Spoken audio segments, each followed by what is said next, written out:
Guys, gagawa tayo ng ginataang bilo-bilo.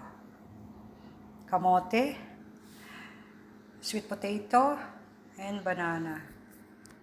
Then, coconut cream. And glutinous rice, binilip ko na siya. I make it shape circle. Then, sago. What is sago? Binoil ko na yung sago, guys. Yan, boiled again.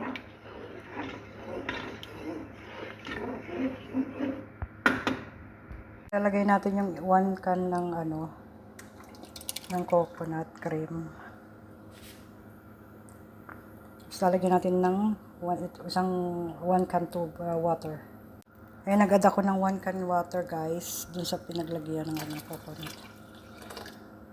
Ayan. I add brown sugar, 1 can din. It's depend on you kung if you like more sweet, then add more sugar. Sakto lang to, guys, hindi to sobrang tamis. Then I add pinch of salt. Yun lang, guys, para so yung pinch of salt lang. And let it boil. Na siya, guys. Ilalagay na, I will put the sweet potato. Nag-boil na siya.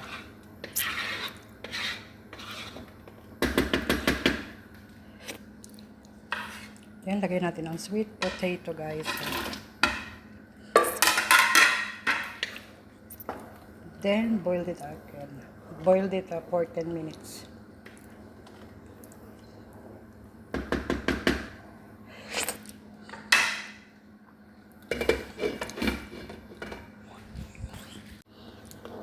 Mix lang. Mix, guys. So,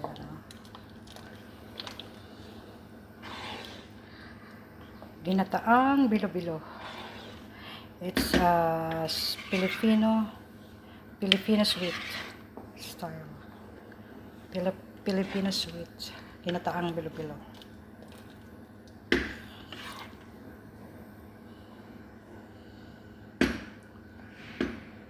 Guys, kung kulong-kulo na siya, guys, ilalagay natin then we will put the banana, guys. We will put the banana.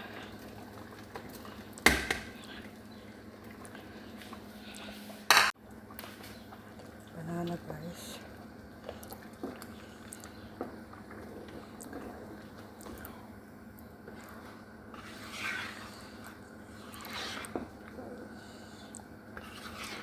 Then I will add food color, guys. I like purple. Yan, ginataang bilo-bilo. Ginataang ubi bilo-bilo. It's purple color. I will add now. Yan, guys, I will add a little bit. Kasi it's too colorful. Purple. I will add water.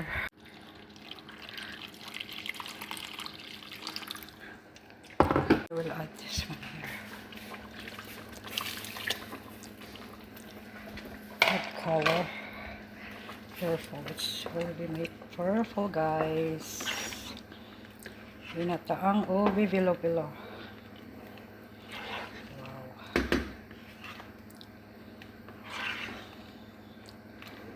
So we like this.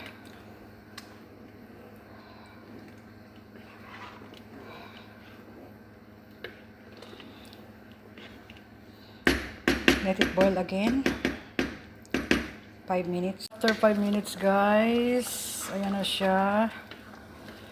Then we will put the bilo-bilo, the main ingredients. This, guys. Kailangan lalagay natin siyang ganyan. Ay, shit, masira. Lagay natin all. Then we must mix it para hindi magdikit-dikit, guys.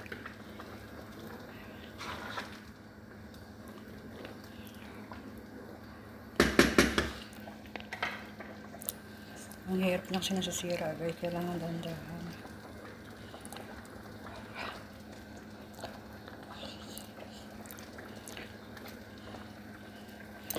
Then mix again. Para hindi magdikit-dikit guys. Because it must be mixed because it's sticky. So it will not.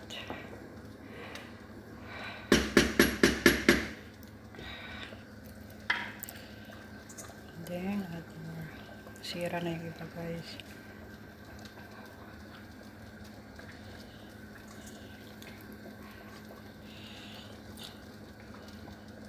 Then mix again guys. Kailangan i-mix siya.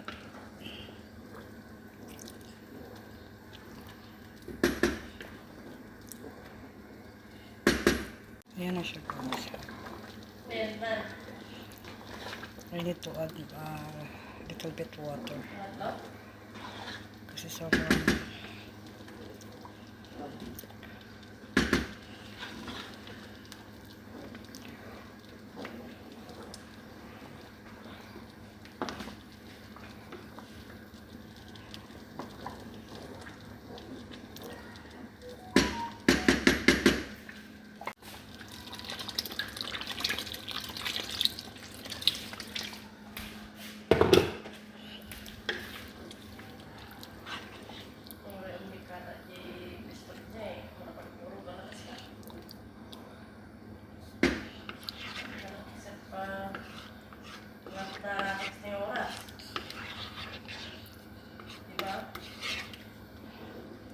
okay na yun guys.